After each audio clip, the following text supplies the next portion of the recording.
while I was working in my store, I was part owner, and I was just struggling with business things. I have a background in interior design. I didn't have a background in business, and I think I'd been venting, and I think it was my mom who said, oh, there's this friend of mine, connect with her, and she was the one who recommended Weave to me. And at the time, I think I was kind of just so overwhelmed that I didn't even want to take action.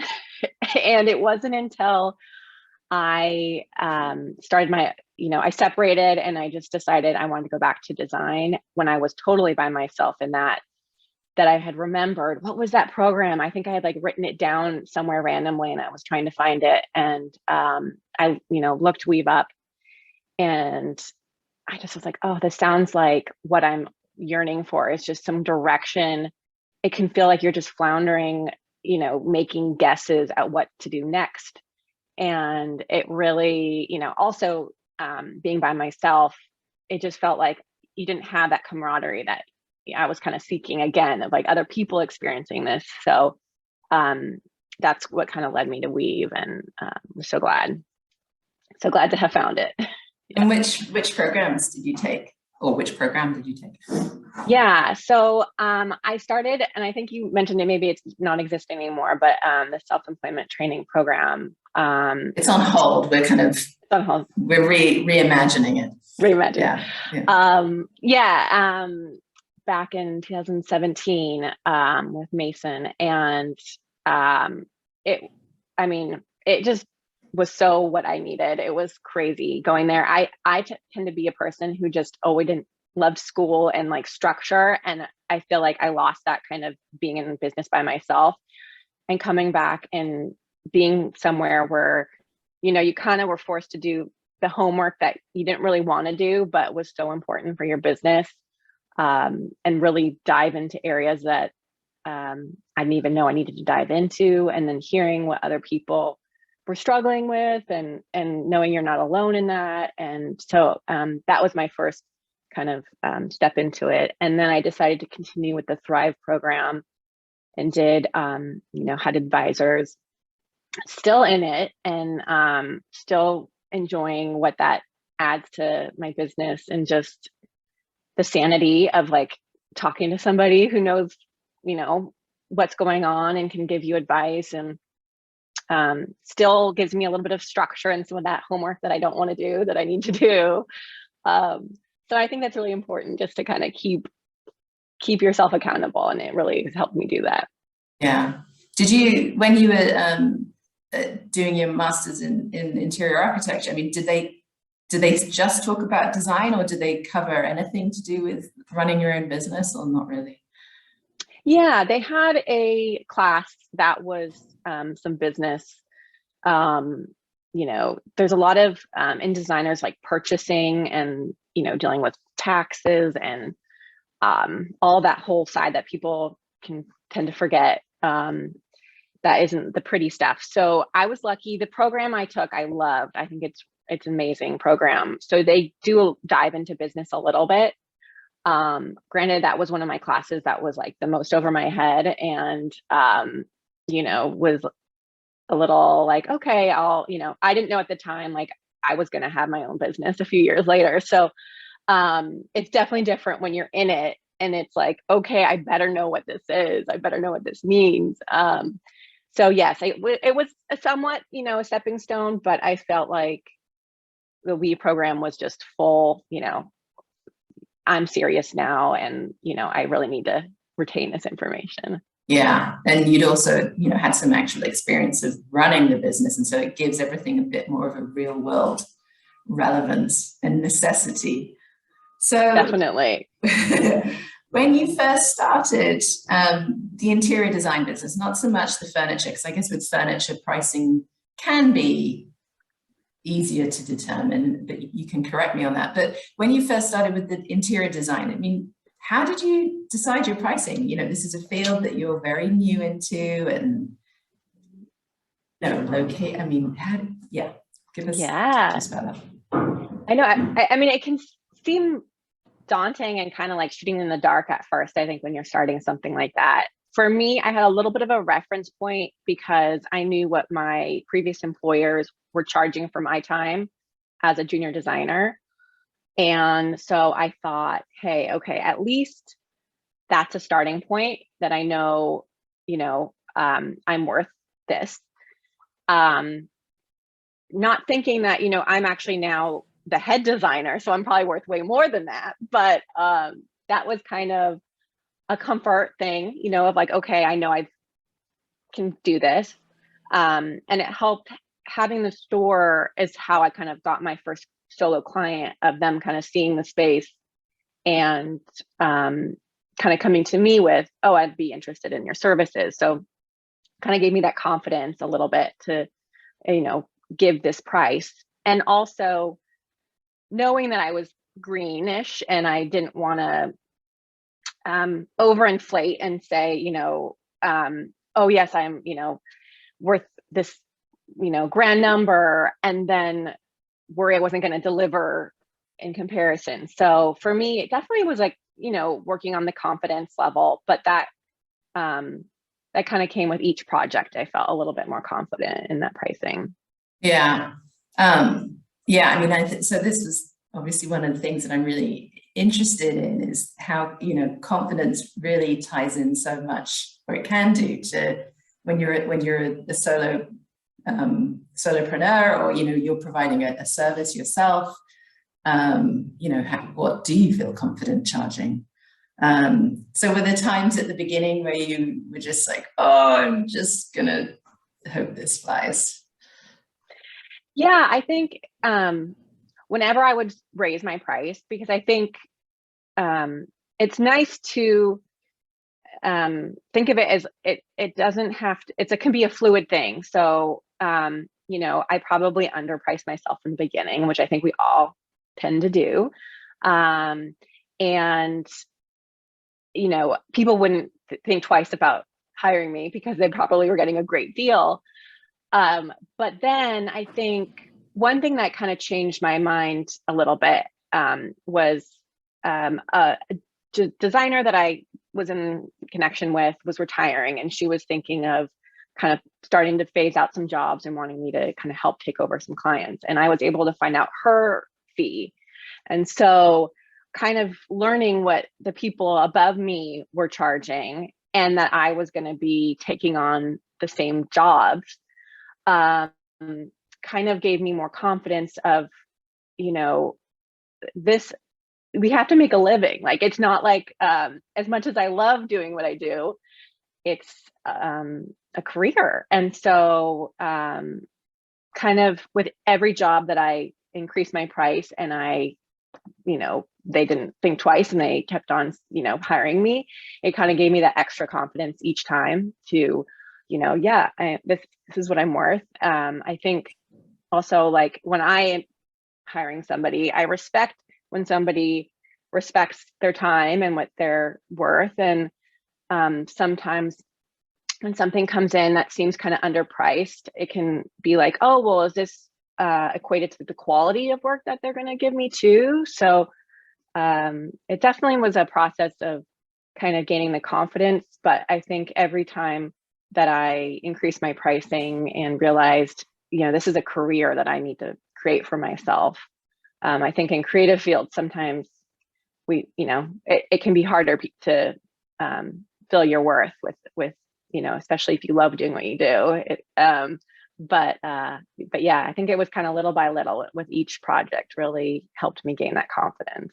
Yeah, gosh, there was so many things that I want to pull out from that. So at the beginning, and even to date, it sounds like you're, researching and tracking kind of what's going on in the market. So there's, where do I enter, and do I stay within the parameters of kind of what's acceptable in the industry? Then, the confidence starts to build as you realize you can kind of hold that rate.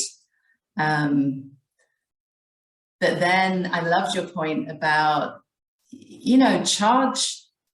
don't be afraid to put that number out there, because yeah, that brings respect with it. That brings a sign that you're a quality provider, and that, that's what you want to state to the world. And people may be like, if your pricing is below market, or if you are afraid to kind of charge for, you know, what market holds, or even a little bit more than that, it's a reflection on what somebody might think about you. So, and or the quality of the service that you're providing. So some really, really great points in there.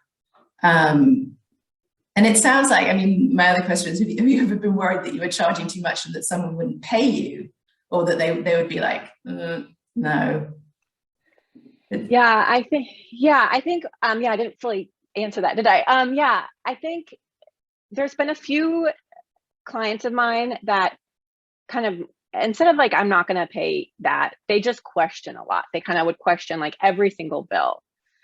And that is very tedious, just like having, you know, first of all, I try to be very open with my billing and explain everything. So there's not, you know, question, but it tends to be people who probably I had red flags with in the very beginning that I kind of ignored because I thought, you know, oh, I could help them. Like I just, you know, or this would be a fun project for me. But maybe they had some extra questions about my contract that were kind of like, oh, why do they want to extend their billing cycle time? Like that maybe was a little bit of a red flag or things like that. And so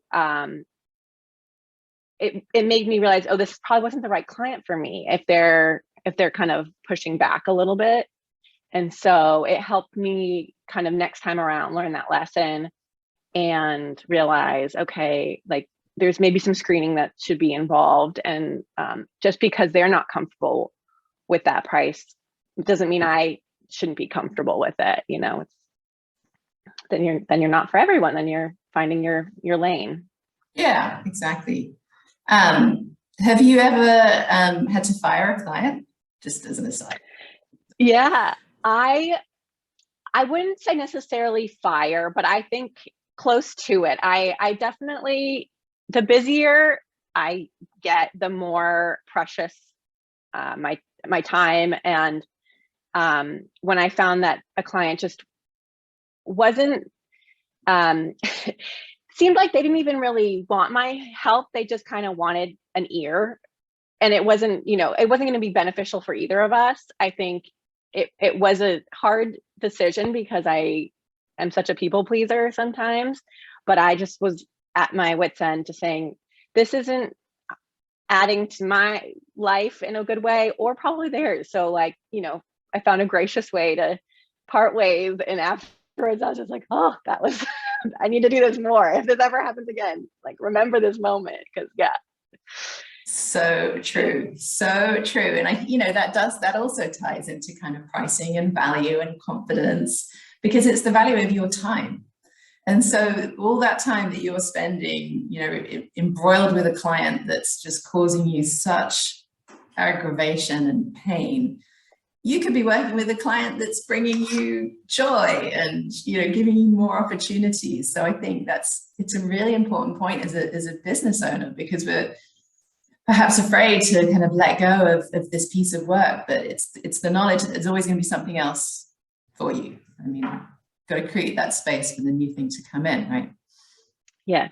Definitely. So you mentioned a little bit about competing priorities. Do you kind of now try and, I mean, do you identify work that's more profitable for you? Are you kind of at that point now where you can be more discerning? Yeah, I think that was one thing I was kind of working on with my advisor recently, was dialing into what's my ideal project and actually what type of project is more profitable for me. So for me, you know, in the beginning, I kind of was just taking things as they come and just working on anything. But the busier I got, it was really a good exercise to, you know, kind of historically look back on projects and see, okay, what type was actually, you know, the amount of time I put in versus the amount of profit I got out, what really made sense. And it really was, you know, bigger scale projects where I'm designing multiple spaces, multiple pieces of furniture, and having that goal then was easier to know what projects to say yes to, or what projects to say, this isn't really my ideal project right now. And, or maybe like, if I have time and they can wait, maybe this is a project that I hold off on. But, prioritize the projects that really are better profit makers for me. Yeah, that's awesome. I think, again, it's so important for a business owner to know where your profitable points are, and projects are, and really try and hone in on having those as your core, and then augmenting with other lesser profitability projects, if you need to. But in order to do that, you have to understand your financials a little bit better, because you need to be able to just dive in a little deeper. And those of you that have known me for a few years know that finances is kind of my side passion project, encouraging small business owners to really get to know your numbers, because of the ultimate aim of really making your time valuable, and putting the time into the things that will bring you the most money. So tell us a little bit about what happened during COVID. Did it change your business? Yeah, COVID was interesting because in the beginning, as an industry that can be considered, an add-on, it's not like a necessity always, And so I thought, okay, my industry is going to shut down. There's, I should prepare to not have a lot of work. I was listening to podcasts, and, bigger firms were, laying people off and trying to figure out how to stay afloat. And then all of a sudden, it just turned the other direction, and it was booming. People were in their homes staring at these projects that they didn't tackle for years, and finally wanted to, renovate their kitchen and get those bathrooms updated, and, get the furniture. And it kind of was so busy, and surprised, I think, a lot of people. So it definitely affected that side. And then also the side of companies that had to shut down during COVID, and in the earlier stages, be extra careful, had to rework how they're doing their processes. Getting materials was difficult. It just made me realize how connected everything is these days. And it really affected the industry, because things were taking forever to get. But then there was more orders than ever. So it has kind of created this wild adventure for all the designers and people going through it out there. But it made it so being organized and also communicating to clients was extremely important. And having patience during COVID. I know everyone has had to deal with that, but just, realizing that it's hopefully temporary, but also, learn from this, and, how can we do business better in a world where we can't always depend on timelines or things being available the way they used to. And so, I was going to say, as the world sort of gets back to normal-ish, has the industry changed permanently, do you think, or people's expectations? How are things now? Yeah, I think, what used to seem long now is like, oh, that's not that bad, only 10 weeks. Okay. I do think it's probably changed the industry, because people are getting creative, maybe going with trying to do more local, realizing how important that is, looking for maybe antiques or things that are already made. It kind of forces you to get creative in a different way. I think it also forces people just to look at things and realize how much, like I said before, we're just all connected to all different industries, and making those decisions about your business, putting on orders, putting on notes like this price is only good for like today, basically. Like, we don't know. It's really changing how people are able to price things for you, or know things are getting out of stock like that. And so it's really making us have to be organized and work quicker than ever before if we want to, you know, move things along. And yeah. Right. Which can be a real challenge sometimes with clients. Get the Yeah. decision Yeah. now, otherwise this price doubles by tomorrow. Yeah. We'll start wrapping up in a second. What advice would you give to a woman business owner who is really struggling to kind of own her price point? Yeah. I would say, first of all, realize that what you have to give is an asset that not everyone has. Because I think me starting out, because I was so passionate about it, I went to school for it, and I love it, and I fill my life with it. I don't realize everyone doesn't. That's what I have to give, not everyone can give. And so I think every woman business owner has that version of it, and it can be so easy to undervalue yourself because you don't realize your natural gift is such a gift to people.